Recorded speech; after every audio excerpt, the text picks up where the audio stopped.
Hi YouTube, this is Maxa and welcome to the first episode of this new YouTube series about Final Fantasy X Auron Only challenge. This series will cover every single boss fights you have to do in the game and performing Auron Only as a character to do those boss fights. The first episode will cover the fight against the Chocobo Eater on the high road.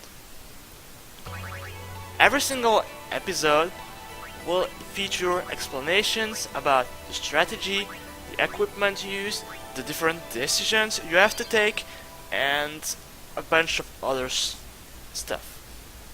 So the first things I have to show you here is the equipment I'm using for Auron. So you have the Fire Blade with Piercing and Firestrike.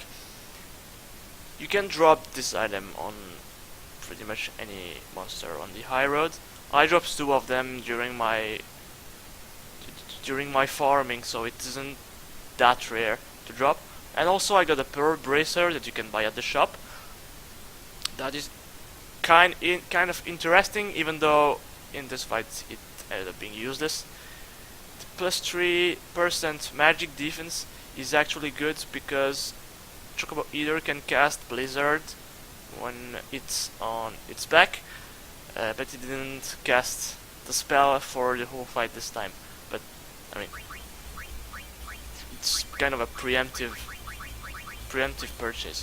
Also here, I am swapping my characters for Waka and Kimari. The reason why I'm doing this is that since it is a solo character challenge, you can only do proactive actions using your main character. In this case it's Auron.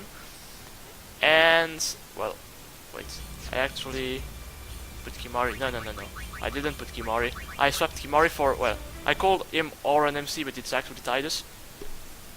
The reason why I put Waka and Tidus as second and third character is that it's because I'm actually killing them with, these characters have to kill themselves during the fight, and Tidus and Waka both have the highest accuracy at this point in the game, and therefore they won't miss themselves when trying to hit. Chocobo Eater is really easy to kill, to be honest. He has 10k HP, is weak to fire, and can only cast Blizzard, regular attack. You're next, you're going to a stronger strike, and he has his pushing strategy. If you are new to the game, actually the main goal of this boss is not to kill you, but to actually push you off a cliff. I will explain exactly how this works once he starts doing it.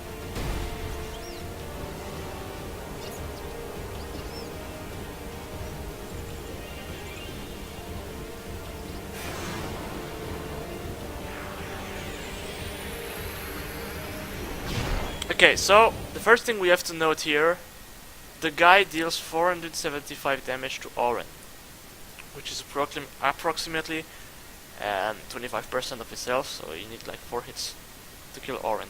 However, what's gonna happen is that we are going to use Power Break on Chocobo Eater to reduce its damage output.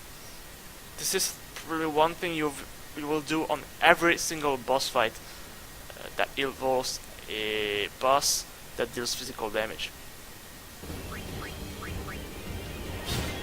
So as I told you before, I actually have to strike my own characters.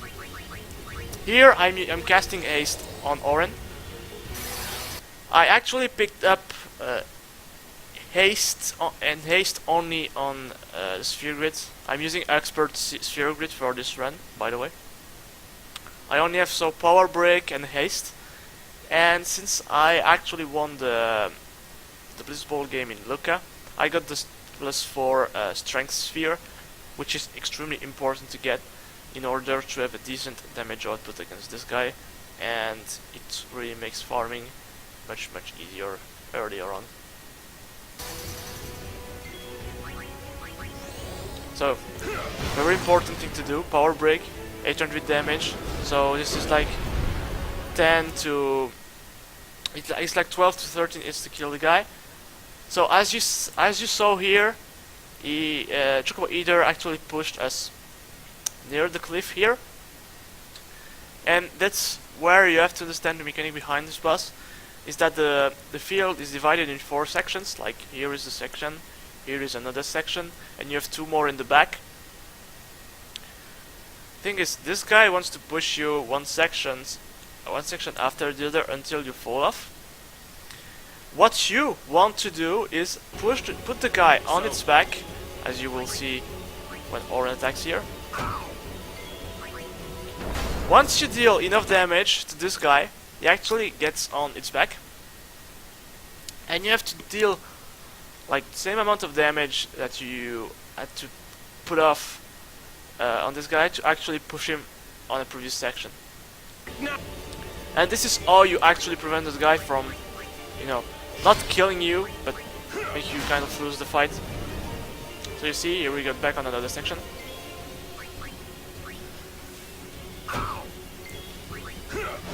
The fight is pretty easy. I mean, you just have to cast Power Break, Haste, and you shouldn't even worry about healing. Overdrive type is irrelevant this fight, because you don't want to cast Dragon Fang because it's too slow, and you don't want Chocobo Eater to get any edge or lead, because this could lead to you falling off the cliff, basically. Also, its damage isn't that worrying.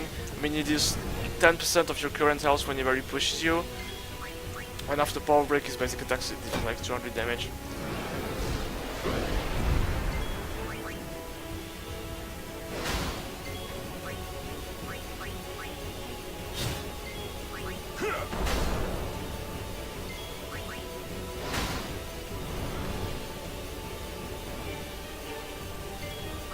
So there we go.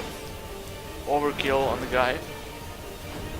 This is the first boss fight you have to perform. It's really easy to do, and there's actually no technical stuff to think about whenever you fight him. It's just that you actually need, you know, Fire Blade, Haste, and the Strength Sphere. At this point you can just destroy this guy. You shouldn't even pay attention to your HP, because he's probably not going to kill you. So that was the first episode of this series. Please leave a comment below to tell if you actually like the concept, and I'll see you for a next video about the next boss during me and Operation. This was Maxa, see you later!